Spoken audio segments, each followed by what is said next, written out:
নমস্কার, আমি রূপসী হালদার। আজকে আবার চলে এসেছি একটি নতুন পর্ব নিয়ে। পড়ছি অমৃত ভালুসিতকে, লেখনী তুলেছেন সালমা চৌধুরী। পর্ব 22। মেঘের রুম থেকে বেরিয়ে আবির নিচে এসে ডাইনিং টেবিলে বসেছে। মিম, মেঘ, তানভীর কেউ নেই।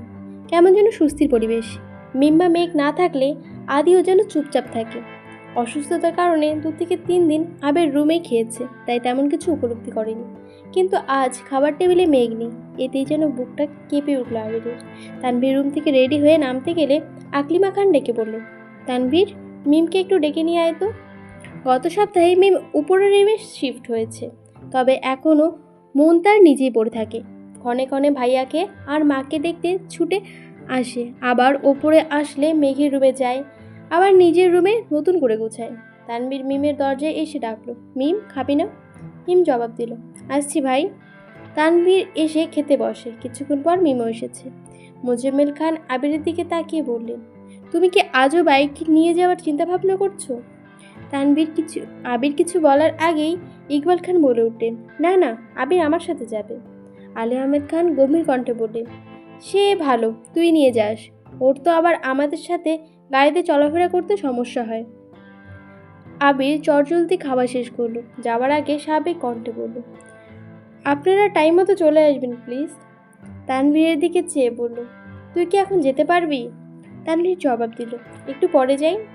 আবির শান্ত কণ্ঠে বলল, ঠিক আছে, তাড়াতাড়ি চলে আসিস, আর বাইকের চাবি রুমে আছে, নিয়ে আসিস। তানভীর হাসি মুখে মাথা নাড়ল।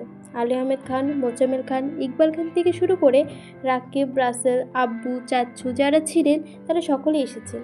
তানভীরের কলিগদের সহ সকলকেই দুপুরে খাওয়ানো হয়েছে। আবিরের একজন পরিচিত ছোট ভাই নাম মিরাজ, তাকে আবিরের পিএস হিসেবে নিযুক্ত করা হয়েছে।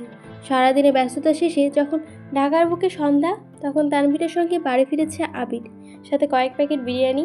বাসায় ঢুকে তানভীর বিরিয়ানিগুলো সবাইকে দিতে ব্যস্ত হলো। আবির একটা প্যাকেট নিয়ে সিঁড়ি দিয়ে উঠে মেঘের রুমে চলে গেল।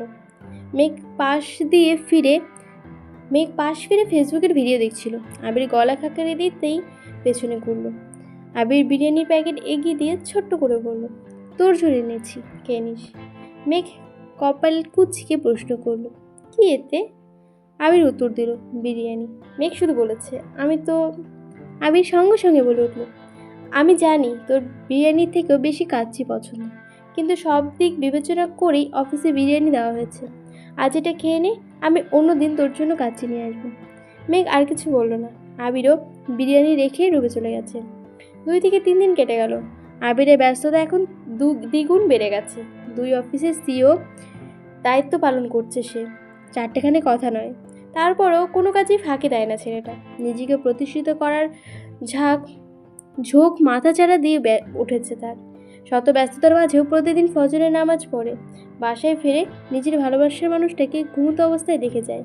হালিমা খান ইদানিং মেঘের সাথে থাকায় আবিরের সুবিধাই হয়েছে। হালিমা খান ফজরের নামাজ পড়তে নিজের রুমে চলে যান, তারপর রান্নায় ব্যস্ততায় পড়ে যান। এই ফাঁকে আবির মেঘকে দেখে ছাদে চলে যায়। 2 দিন যাবৎ বাসার ফেরার সময় মেঘের জন্য এটা সেটা খাবার কিনে আনে। এদিকে মেঘের জন্য চিপস কিনতে গিয়ে মহা মুসিবতে পড়ে গেল আবির। আবির দোকানদারকে বলেছে চিপস দেন। দোকানদার জিজ্ঞেস করলো, কোনটা দেব? কম করে হলো 20 থেকে 30 ধরনের চিপস। আবির হাঁ করে তাকিয়ে আছে। মেঘের পছন্দের 2টো চিপসের নাম আবির জানত, কিন্তু কোন কোম্পানির চিপস পছন্দ করে তা আবিরের অজানা। তাই দোকান থেকে সব ব্যান্ডেলের চিপস 2টা করে মোটামুটি 1 বস্তা চিপস নিয়ে মেঘের রুমে হাজির হলো। ভাগ্যিস সময়টা তখন বিকেল ছিল, ড্রয়িং রুমে কেউ ছিল না। এত চিপস দেখে মেঘ অগের মতো চেয়ে থাকে। শুধালো, আপনি কি চিপসের ব্যবসা শুরু করছেন? আবির স্বভাবসুলভ গম্ভীর কণ্ঠে উত্তর দিল, তোর পছন্দের চিপস কোনটা বের কর। এত চিপসের ভিড়ে থেকে 5 রকমের চিপস পছন্দ করে বের করলো সে। এগুলোই আমার পছন্দ। আবির ভারী কণ্ঠে বলল, বাকিগুলো টেস্ট করতে পারিস, ভালো লাগলে পছন্দের লিস্ট বাড়াবি, আর ভালো না লাগলে মিম আর আদিকে দিয়ে দিস। বৃহস্পতিবারের সকাল। আবির অফিসে যাওয়ার পথে মিমকে ডাকে, ছাদের চাবি দিয়ে বলল, মেঘের শরীর ভালো থাকলে ওকে নিয়ে একটু ছাদে যাস। মিম চাবি নিয়ে উত্তর দিল, ঠিক আছে ভাইয়া। আবির অফিস থেকে ফেরার পথে মেঘের কোচিং আর টিউশন থেকে 1 সপ্তাহের সকল নোট আর পরীক্ষার প্রশ্নগুলো এনে মেঘের রুমের টেবিলে রেখে নিজের রুমে চলে যায়। মিম আর মেঘ ছাদ থেকে ঘুরে ফুল গাছগুলো দেখছিল। নয়নতারা কুড়িয়ে দুই বোন দুটো কানে গুজে কয়েকটা ছবি তুলেছে, আর এটা সেটা হাজারো গল্প করছে। এক সপ্তাহে মেঘের শরীর কিছুটা সুস্থ হয়েছে, তবে মায়ের ঘন্টায় ঘন্টায় আনা খাবার খেতে হচ্ছে। আবিরও এটা সেটা এনে দিচ্ছে। মোজাম্মেল খান অথবা বাকি আলী আহমেদ খান রুটি কলা ফল নিয়ে আসে। তানভীরের রাতে ফেরার সময় যা চোখে পড়ে তাই নিয়ে আসে। খেতে খেতে আর শুয়ে থাকতে থাকতে সে ক্লান্ত হয়ে গেছে। বেশ খানিকটা সময় ছাদে ঘোরাঘুরি করে নিচে এসে যে যার রুমে চলে গেছে। মেঘ রুমে ঢুকতেই চোখে পড়লো টেবিলের ওপর রাখা প্রশ্ন আর সিটের দিকে। এগুলো নিয়ে উল্টে পাল্টে দেখলো। বুঝতে বাকি নেই এগুলো আবির ভাই এনেছে। মেঘ সন্ধ্যার পরে পড়তে বসেছে। অসুস্থতার ফলে এক সপ্তাহ যাবৎ বই নিয়ে বসতে পারছিল না মেয়েটা। কিছুক্ষণ পড়াশোনা করে আবির ভাইয়ের আনা প্রশ্নগুলো নিয়ে পরীক্ষা দিয়ে নিজের অবস্থা চেক করছিল। প্রতি শুক্রবারে নাই এই শুক্রবারটা ভালোভাবেই কাটলো সকলের। আবির আসরে নামাজ পড়ে করিডোর দিয়ে নিজের রুমের দিকে যাচ্ছিল। হঠাৎই সামনে পড়লো মেঘ। একটা স্কাই ব্লু কালারের জামার সাথে সাদা অর্ণা গলায় পেঁচিয়েছে, হাতে একটা পার্স নিয়ে খোলা চুলে বের হচ্ছে রুম থেকে। স্ট্রেট লম্বা চুলগুলো আগা হাঁটু ছুঁই ছুঁই। আবির ক্রুদ্ধ চোখে তাকিয়ে রইল অষ্টাদশীর প্রাণী। মেঘ রুম থেকে বেরোতেই মুখোমুখি হলো আবির ভাইয়ের।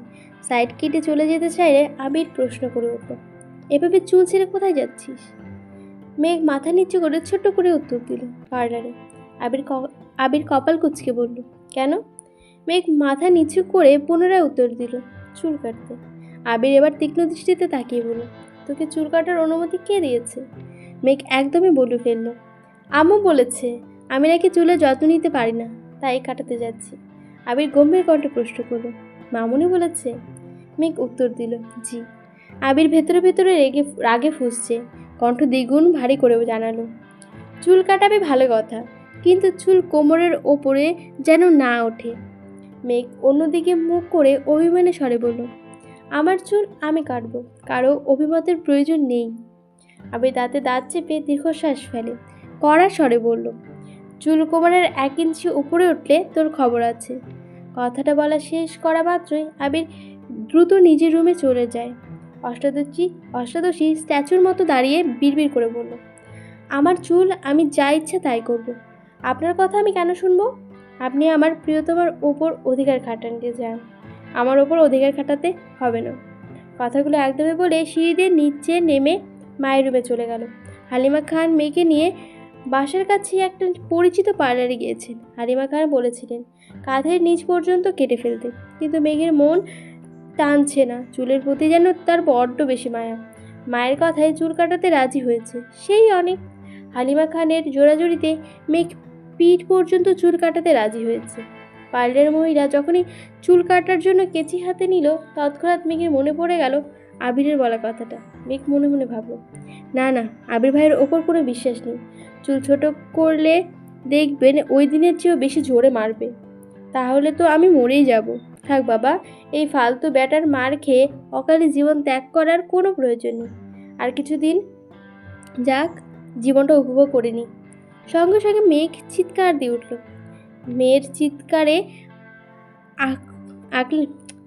মেঘের হালিমা খান কিছুটা ভড়কে গেলেন। চিন্তিত হয়ে জিজ্ঞাসা করলেন, কে হয়েছে তোর? এভাবে চিৎকার করছিস কেন? মেঘ নিরুত্তর কণ্ঠে বলল, কোমর পর্যন্ত কাটবো চুল। হালিমা খান কিছুটা বিরক্ত হয়ে বলে, কোমর পর্যন্ত কাটলে আর কি হবে, সে তো বড়ই থাকবে। মেঘ মন খারাপ করে উত্তর দিল, তারপরে তো কোমর পর্যন্ত কাটবো, আর ছোট করবো না, প্লিজ আম্মু। হালিমা খান আর জোর করলে না। মেয়ের কথা মতো কোমর পর্যন্তই কাটানো হলো। কাজ শেষ করে সন্ধ্যার আগে আগে বাসায় ফিরেছে মামে। আবির ড্রয়িং রুমে সোফায় বসে কফি খাচ্ছিল। কাউকে ঢুকতে দেখে চোখ গেল সেই দিকে। মেঘকে দেখে দৃষ্টি স্থির হলো। মেঘের চুল দেখার জন্য তীক্ষ্ণ দৃষ্টিতে চেয়ে রইল। মেঘ সিঁড়ি দিয়ে ওঠার পথে আবির ভাইয়ের দিকে তাকিয়ে ভেঙচি কেটে দ্রুত ভাই উঠে গেল নিজের রুমে। মেঘের কোমর পর্যন্ত চুল দেখে আবির মাথা নিচু করে মুচকি হাসলো। আবির কফি শেষ করে বাসা থেকে বেরিয়ে যায়। প্রতি শুক্রবারের মতো মাগরিবের নামাজ পড়ে বন্ধুদের সাথে আড্ডা দিতে চলে গেল। বাসায় ফিরতে ফিরতে 11টা বেজে গেল। শনিবারের ড্রয়িং টেবিলের নাস্তা পুরো ছিল, সকলে একসাথে। মেঘ নেমে এসেছে, চঞ্চল পায়ে নুপুরের ঝনঝন শব্দ। আবির চাইল সিঁড়িতে। চুল ছোট করাতে যেন অন্যরকম সুন্দর লাগছে তার অষ্টাদশীকে। কোমরে পড়া চুলগুলো হাঁটার সঙ্গে সঙ্গে এদিক থেকে সেদিক নড়ছে। আবির সঙ্গে সঙ্গে দৃষ্টি নামিয়ে খাবে মনোযোগ দিল। মেঘ কাছাকাছি আসতেই আলী আহমেদ খান প্রশ্ন করলেন, এখন শরীর কেমন? মেঘ একগাল হেসে উত্তর দিল, আলহামদুলিল্লাহ বড় আব্বু। তানভীর কয়েক সেকেন্ড তাকে প্রশ্ন করলো, চুল কাটছিস নাকি? এবার যেন সকলের দৃষ্টি মেঘের চুলের দিকে গেল। কেউ কিছু বললো না। মেঘ ছোট্ট করে উত্তর দিল, হ্যাঁ। তানভীর হুট করে বলে উঠল, ভালোই করছিস, লম্বা চুলে তোকে শ্যাওড়া গাছের পেতনির মতো লাগে দেখতে। কথা বলে তৎক্ষণাৎ তানভীর জিহ্বায় কামড় দিয়ে মাথা নিচু করে ফেলল। বাড়ির সকলে যে এখন আছে সেটা তানভীর মনেই ছিল না। মেঘ গাল ফুলিয়ে শ্বাস ছেড়ে ভাইয়ের দিকে ক্রুদ্ধ নজরে তাকিয়ে রয়েছে। এরপর ভেঙচি কেটে চুপচাপ আবির ভাইয়ের বিপরীতে বসে নাস্তা খাওয়া শুরু করল। মোজাম্মেল খান রাগে স্বরে বললেন, নিজের বোনকে পেতনির সাথে তুলনা করছো? বাহ। ততক্ষণে আলী আহমেদ খান খাবার শেষ করে উঠে গেছেন। ইকবাল খান হাসি মুখে বললেন, তানভীর মজা করে বলেছে, বাদ দাও তো ভাইয়া। মোজাম্মেল খান কঠিন স্বরে বললেন, আমার মেয়েকে নিয়ে কেউ যেন এরকম মজা না করে। আমার মেয়ের তুলনা শুধু পরীর সঙ্গেই সম্ভব। কথাটা বলে মোজাম্মেল খান রাগে ফুঁসতে ফুঁসতে চলে যাচ্ছে। এদিকে বাবার কথায় খুশিতে মেঘ সশব্দে হেসে উঠল। বাবার যাওয়ার দিকে তাকিয়ে তানভীর বিড়বিড় করে বলল, পেতনি তো তবু গাছে থাকে, পরি হয়ে কোন দেশ বিদেশে ঘুরবে তখন তো খোঁজও পাওয়া যাবে না। ইকবাল খান কিছুটা হেসে স্বাভাবিক কণ্ঠে বলল, ভাইয়ার সামনে এসব উল্টোপাল্টা মজা করিস না, এসব মজা ভাইয়া নিতে পারে না। তানভীর আরও কথা বাড়ল না। ইকবাল খান খাবার খেয়ে উঠে পড়েছেন। আবির যেন নির্বাক দর্শক, এক হাতে ফোন চেক করছে, অন্য হাতে খাবার খাচ্ছে। মেঘ মনোযোগ দিয়ে খাবার খেতে ব্যস্ত। মিম হঠাৎই বলে উঠল, আপু জানো কি হয়েছে? মেঘ মাথা ঘুরিয়ে মিমের দিকে তাকিয়ে বলল, কি হয়েছে? আবির ফোন থেকে দৃষ্টি সরিয়ে মিমের দিকে চাইল। মিম আবিরকে দেখে ঢুক গিলে ছোট্ট করে বলল, পরে বলবো নি। মেঘ বলে উঠল, কি হয়েছে বল? আবির মেঘের দিকে তাকিয়ে থমথমে কণ্ঠে বলল, চুপচাপ খেতে পারিস না? খেতে বসে এত কথা কিসের? মেঘ আর মিম দুজনেই মাথা নিচু করে চুপচাপ খাচ্ছে। আবিরও খাবার শেষ করে বেসিনে চলে গেছে। ততক্ষণে মালিয়া খান ডাইনিং টেবিলের কাছে এসে শুধালেন, তোদের কি কিছু লাগবে? মেঘ উদ্গ্রীব হয়ে প্রশ্ন করলো, আচ্ছা বড় আম্মু, তোমার ছেলের জন্মের পর কি মধুর তো দেওনি মুখে? হালিমা খান হেসে উঠলেন। আবির বেরিয়ে যেতে যেতে রাজবাড়ি কণ্ঠে বলল, মধুতে ভেজাল ছিল তাই খাইনি। মেঘ আশ্চর্য না এনে সহসা ঘাড় ঘোরালো, কিন্তু ততক্ষণে আবির মেন গেটে বেরিয়ে গেছে। মেঘ পুনরায় হালিমা খানের দিকে চাইল। মালিয়া খান হাসি থামিয়ে বললেন, আবিরকে সত্যি মধু দেওয়া হয়নি। আবিরের জন্মের সময় আমার অবস্থা অনেক খারাপ ছিল, তখন বাড়িতে দুজন ডাক্তার ছিল, কখন কি সমস্যা হয় সেই জন্য। আর ডাক্তাররা নাকি মধু খেতে দেয় নাকি, বারবার নিষেধ করেছে, কোনো প্রকার মধু পানি খাওয়ানো যাবে না। আর তোর বড় আব্বুকে এখন কি দেখছিস? আবিরের জন্মের সময় ছেলেকে রেখে এক চুলো কোথাও নড়েনি। ডাক্তার যা যা বলেছে, যেভাবে বলেছে সেভাবে সব হয়েছে। মেঘ মালিয়া খানের দিকে তাকিয়ে নীরের কণ্ঠে বলল, এই জন্যই তোমার ছেলে এমন কাঠখোট্টা। মালিয়া খান স্বাভাবিক কণ্ঠে বলল, আবির ছোটোবেলায় এমন ছিল না, বিদেশে যাওয়ার আগে থেকে কেমন জানি হয়ে গেছে, দেশে ফিরে তো আরও গম্ভীর হয়ে গেছে। যেসব কথা বাদ দে, তোরা তাড়াতাড়ি খাবার শেষ কর, গিয়ে পড়তে বস। সারাদিন শেষ করে রাতের বেলায় মেঘ পড়ছিল। পড়তে পড়তে হঠাৎই জান্নাত আপুর কথা মনে পড়েছে। রবিবারে তো জান্নাত আপুর আসার কথা ছিল, কিন্তু মেঘের তো জান্নাত আপুকে দেখা বা ওনার কাছে পড়ার বিন্দুমাত্র ইচ্ছা নেই। মেঘ পড়ছে আর অপেক্ষা করছে কখন তানভীর ভাষায় ঢুকবে আর তানভীরকে বলবে জান্নাত আপুর কাছে সে পড়বে না। রাত 11টার পর তানভীর ফিরেছে। মেঘ পড়া শেষ করে ভাইয়ার রুমের সামনে গিয়ে ডাকলো, ভাইয়া। তানভীর ভেতর থেকে বলল, হ্যাঁ ভেতরে। মেঘ রুমে ঢুকে বিছানার পাশে দাঁড়িয়ে আছে। তানভীর বোনের দিকে চেয়ে প্রশ্ন করল, কিছু বলবি? মেঘ কোমল কণ্ঠে বলল, একটা কথা বলতাম। তানভীর স্বাভাবিকভাবে বলল, হ্যাঁ বল। মেঘ নির্দ্বিধায় বলে ফেলল, জান্নাত আপুর কাছে আমি আর পড়বো না, তুমি ওনাকে না করে দিও। তানভীর চিন্তিত কণ্ঠে শুধালো, কেন, কোনো সমস্যা? মেঘ মাথা নিচু করে বলল, সমস্যা না, এমনি পড়বো না। তানভীর গলা খাকারি দিয়ে বলল, বুনু, এটার সমাধান আমি দিতে পারবো না, তুই ভাইয়ার সাথে কথা বলিস। মেঘ বিরস কণ্ঠে বলল, তুমি তো জান্নাত আপুকে নিয়ে এসেছিলে, তাহলে তুমি নিষেধ করে দিও, আমি ওনার সাথে কথা বলতে পারবো না। তানভীর এবার ঠান্ডা কণ্ঠে বলে উঠল, আমার কাছে জানাত আপুর নাম্বার নেই, ভাইয়ার কাছে আছে। তাছাড়া ভাইয়ার কথায় জানাত আপু তোকে পড়াতে এসেছেন। তুই না পড়তে চাইলে ভাইয়াকে বলিস, ভাইয়া যা সিদ্ধান্ত নিবে তাই হবে। এই বিষয়ে কথা বলার অধিকার আমার নেই। তোর অন্য কথা থাকলে বল। মেঘের মনের ভেতরে সুপ্ত ক্রোধ যেন মাথা ছাড়া দিয়ে উঠে গেছে, চোখ মুখ লাল হয়ে যাচ্ছে। আর কোনো কথা বলল না সে, রাগে ফুঁসতে ফুঁসতে নিজের রুমে চলে গেল। এত বছর তো তানভীর মেঘের সকল দায়িত্ব নিয়ে এসেছে, তবে আজ কেন আবির ভাইকে সিদ্ধান্ত নিতে হবে, এটা মেঘের কোনোভাবেই মানতে পারছে না। কিন্তু অষ্টাদশী তো জানে গত 7 বছর যাবৎ আবিরের সিদ্ধান্তই তানভীরের সব কিছু করেছে। সকালবেলায় ঘুম থেকে উঠেই মেঘ রুমে পায়চারি করছে। আবির ভাইকে কীভাবে বলবে, কি বলবে তাই ভেবে পাচ্ছে না। আজ না আবার থাপ্পড় দিয়ে বসে। তৎক্ষণাৎ নিজেকে নিজের সাহস দিয়ে বলল, তুই কি এত দুর্বল নাকি? দীর্ঘ সময়ের পায়চারিতে মেঘের নাকের ডগায় বিন্দু বিন্দু ঘাম জমে গেছে, যা মুক্তার ন্যায় চিকচিক করছে। বুকে সাহস নিয়ে অষ্টাদশী নিজের রুমের দিকে বেরিয়ে করিডোর থেকে আবির ভাইয়ের রুমের দিকে পা বাড়ালো। আবির শার্টের স্লিভ ফোল্ড করতে করতে নিজের রুম থেকে বের হচ্ছিল। হঠাৎ মেঘকে দেখে সেখানে দাঁড়িয়ে পড়ল। মেঘ এক মুহূর্তের জন্য কিছুক্ষণ ভুলে আবির ভাইয়ের দিকে নিষ্পলক তাকিয়ে রইল। ছাই রঙের একটা শার্ট ইন করে পরা, চোখে সানগ্লাস, ক্রাশ খাওয়ানো সেই লুকে দাঁড়িয়ে আছে আবির ভাই। সে তো জানে না এই সুদর্শন লুকে ছোট্ট অষ্টাদশীর মনে কোঠায় ব্যথা অনুভব হয়। মেঘের অভিমুখে চাইল আবির। নাকের ডগায় জমে থাকা ঘাম যেন আবিরের দৃষ্টিকে টানছে। মেঘের শান্ত অস্থির নজর চোরার দিকে তাকিয়ে আবির মনে মনে বলে, এই চোখে শুধু আমার সর্বনাশ দেখি। মেঘের অভিব্যক্তি বদলাতে সময় লাগলো না। মাথা নিচু করে বুক ফুলিয়ে শ্বাস নিয়ে বলল, আপনার সাথে আমার কথা আছে। তার আবির স্বভাবসুলভ ভারী কণ্ঠে বলল, বল। মেঘ নিরেট কণ্ঠে বলল, আমি জান্নাত আপুর কাছে পড়ব না। মনের ভেতরে সুপ্ত ক্রোধটা এক নিমেষেই প্রকাশ করে ফেলল। মেঘের কথায় আবির স্বাভাবিক কণ্ঠে প্রশ্ন করল, কেন? মেঘ তপ্ত স্বরে জানালো, ইচ্ছে নেই তাই পড়ব না। আবির ভ্রু গুটিয়ে বিরক্তি নিয়ে বলল, তোর ইচ্ছেতে তো সব কিছু হবে না, তোকে জান্নাতের কাছেই পড়তে হবে। মেঘ আবারও ভেতরে ভেতরে আগে ফুসছে, গাল দুটো রক্তবর্ণ ধারণ করেছে। অধিক রাগ মেঘের গলার স্বর ভেঙে আসে। এবার কান্নাজড়িত কণ্ঠে বলে উঠল, বললাম তো আমি ওনার কাছে পড়বো না। আবির দীর্ঘশ্বাস ছেড়ে শক্ত কণ্ঠে বলল, এসব বিষয় নিয়ে ফাজলামি করবি না মেঘ। তোর ভালোর জন্যই জান্নাতকে আনা হয়েছে, আমি তোর খারাপ চাই নাকি? মেঘ সহসা বলে ফেলল, আমার ভালো মন্দ আপনাকে ভাবতে হবে না। অন্তরের ক্রোধ যেন এবার মেঘের চোখ বেয়ে গড়িয়ে পড়ছে। মেঘের বলা কথাটা আবিরের হৃদয়ে লেগেছে। আবির কণ্ঠ দ্বিগুণ ভারী করে বলল, আজ থেকে জান্নাত পড়াতে আসবে, ঠিক মতো পড়াশোনা করবি। কোনো প্রকার নাটক করলে এরপর ভালো হবে না। কথাটা বলে আবির মেঘকে পাশ কাটিয়ে চলে যাচ্ছিল। মেঘ মাথা উঁচু করে গলার স্বর শৃঙ্গে চড়িয়ে জানালো, আমি ওনার কাছে পড়বো না, দরকার হলে আমি বড় আব্বুকে বলবো। আবিরের মেজাজ চরম লেভেলের খারাপ হলো। পায়ের রক্ত যেন মাথায় উঠে গেছে। যেখানে দাঁড়িয়ে রাগান্বিত স্বরে হুঙ্কার দিয়ে উঠল, কি বলবি আব্বুকে?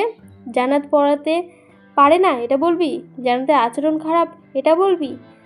আর তুই যে তোর টিচারকে নিয়ে উল্টাপাল্টা ভাবিস আর বাজে কথা বলিস, এগুলো আব্বুকে শোনাবো? সেটা কি ভালো হবে? এই যে তোকে এত ভালোবাসে, এত আদর করে, থাকবে তো এই ভালোবাসা? মেঘ সহসা মাথা নিচু করে নিশ্চুপ দাঁড়িয়ে রইল। চোখ দিয়ে অঝরে বাড়ি পড়ছে।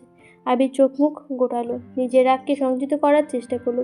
রাশভারী কণ্ঠ বলল, এই বাড়িতে থাকতে গেলে আমার মর্জিতেই তোকে চলতে হবে। কোনো রকমের কথা শেষ করে আবির নিজের কাজে চলে যায়। কিছু না খেয়ে অফিসের জন্য বেরিয়ে পড়ে। পেছন থেকে মালিয়া খান, ইকবাল খান ডাকছে, কিন্তু আবির যেন সেদিকে কোনো হুঁশ নেই। মেঘ করিডোরে দাঁড়িয়ে দাঁড়িয়ে কাঁদছে। অতিরিক্ত রাগে মেঘের খুব কান্না পায়। খানবাড়ির নিয়মই যেন এটা। আলী আহমেদ খান আর মোজাম্মেল খান আদেশে আবির আর তানভীরকে অক্ষরে অক্ষরে পালন করতে হয়। আবিরের আদেশ শাসন মেঘকে পালন করতে হয়। তানভীর শুধু মেঘকে না, মিম আর আদিকেও শাসন করে। তবে আবিরের মিম আর আদির ব্যাপারে কোনো মাথা ব্যথা নেই। আবিরের জ্ঞানে শুধু মেঘ। সকাল থেকেই কিছু খায়নি মেঘ। কয়েকবার বন্যাকে কল করেছে, কিন্তু বন্যা রিসিভ করেনি। দুপুর হয়ে গেছে। মেঘ রুমে জোরে গান চালিয়ে বালিশে মুখ গুজে শুয়ে কাঁদছে। হঠাৎই ফোন বেজে উঠল তার। মেঘ মুখ তুলে দেখলো ফোনের দিকে তাকিয়ে বন্যা কল করেছে। মেঘ ফোন রিসিভ করতেই বন্যা বলে উঠল, কী রে, কল দিয়েছিস কেন? মেঘের কান্নারত স্বর বর্ণার চিন্তিত স্বরে জিজ্ঞাসা করলো, কি হয়েছে বেবি, কাঁদছিস কেন? মেঘ কান্নার মাত্রা কমিয়ে তবে এখনো ফুপিয়ে ফুপিয়ে কাঁদছে। ক্রোধান্বিত স্বরে বলে উঠল, আমি এই বাড়িতে আর থাকবো না, চলে যাব বাড়ি ছেড়ে। বর্ণা কোমল কণ্ঠে শুধালো, কেন? কে কি বলেছে তোকে? মেঘ কণ্ঠ দ্বিগুণ ভারী করে বলল, কেউ কিছু বলেনি। রেজাল্ট দিলে যদি পাশ করতে পারি তাহলে তুই যে ভার্সিটি আবেদন করবি সেই সব ভার্সিটিতে আমারও আবেদনটা করে দিতে হবে। টাকা আমি দেবো, তুই শুধু আবেদন করে দিবি। এরপর পরীক্ষার সময় একসাথে গিয়ে দুজনে পরীক্ষা দেবো। বাংলাদেশে যে জায়গায় চান্স পাবো। এরপরেও আমি এ বাড়িতে আর থাকবো না। বর্ণা, সেসব পরে দেখা যাবে, আগে তুই বল কি হয়েছে। মেঘ রাগান্বিত কণ্ঠে বলা শুরু করল, কি হয়েছে জানি না, আমি এ বাড়িতে থাকবো না, এটাই মূল কথা। একবার শুধু কোথাও চান্স পাই, দরকার হলে টিউশন পড়িয়ে আমি পড়াশোনা করব। এরপর চাকরি করে আম্মু আব্বুকে আমার কাছে নিয়ে যাব। আব্বু না গেলে শুধু আম্মুকেই নিয়ে যাব, তবু আমি এ বাড়িতে থাকবো না। যে যার মতো শুধু নিজেদের মর্জি আমার ওপর চাপিয়ে দেয়। এত বছর সহ্য করেছি, এখন জীবনে আরেক হিটলারের আবির্ভাব হয়েছে, আমার জীবনটা তছনছ করে দিচ্ছে। উনি যা বলবেন তাই মানতে হবে, যেভাবে বলবেন সেভাবেই চলতে হবে। কেন আমি ওনার কথায় কেন চলবো? তুই আবেদন না করে দিলে বলিস, আমি নিজে নিজেই করে নেব, বাই। একদমই কথাগুলো বলে ফোন কেটে নিজের বিছানার পাশে ফোনটাকে ফেলে আবারও বালিশে গুজে কাঁদতে লাগলো মুখ। বন্যা আহামরির মতো বসে রইল। কি এমন হয়েছে যে মেঘ সব ছেড়ে ছুড়ে যেতে চাইছে? কিছুই তো তার মাথায় ঢুকছে না। আবির মেঘের রুমের দরজায় দাঁড়িয়ে মেঘের বলা প্রত্যেকটা কথা শুনছে। আবির দাঁত পিষে ক্ষিপ্ত দৃষ্টিতে চেয়ে আছে মেঘের দিকে। আবিরের এক হাতে কাচ্চির প্যাকেট, অন্য হাতে চোখ কি অন্য হাতে চোখ থেকে খোলা সানগ্লাসটা মুষ্টিবদ্ধ করে চেপে ধরে আছে। সানগ্লাস ভেঙে শুধু হাত কাটার অপেক্ষা। সকালে মেঘকে ছেড়ে অফিসে যাওয়ার পর থেকে আবিরের মন ছটফট করছিল, কোনোভাবেই কাজে মন দিতে পারছিল না। বাধ্য হয়ে অফিস থেকে বেরিয়ে জ্যাম পেরিয়ে অষ্টাদশীর পছন্দের রেস্টুরেন্টে থেকে কাচ্চি নিয়ে বাসায় রওনা হয়েছিল। মেঘ স্পেশাল কিছু রেস্টুরেন্টেই ব্যতীত ছাড়া অন্য কোথাও খেতে পছন্দ করে না কাচ্চি।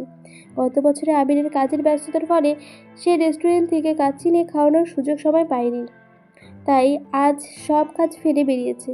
কিন্তু যাকে সে নিজের থেকে বেশি ভালোবাসে সে অষ্টাদশী তাকে ছেড়ে চিরতরে দূরে যাওয়ার প্ল্যান করছে। এটা শুনে যেন আবিরের মাথায় আকাশ ভেঙে পড়েছে, হৃদয় কেঁপে উঠেছে। নিজের অজান্তেই মনে মনে বলল, এত ঘৃণা করিস আমায়। পর্বটা এখানে শেষ হয়ে গেল। কেমন হয়েছে অবশ্যই জানাবেন, ভালো লাগলে অবশ্যই লাইক করুন, সাবস্ক্রাইব করে দেবেন। আর এই পর্বটাতে না অনেক জায়গায় বানান ভুল ছিল, এই জন্য আমার প্রতি খুব অসুবিধা হয়েছে, আমি অনেকবার ভুল বলে ফেলেছি, তো একটু মানিয়ে নেবেন। আসছি আজকে, ধন্যবাদ।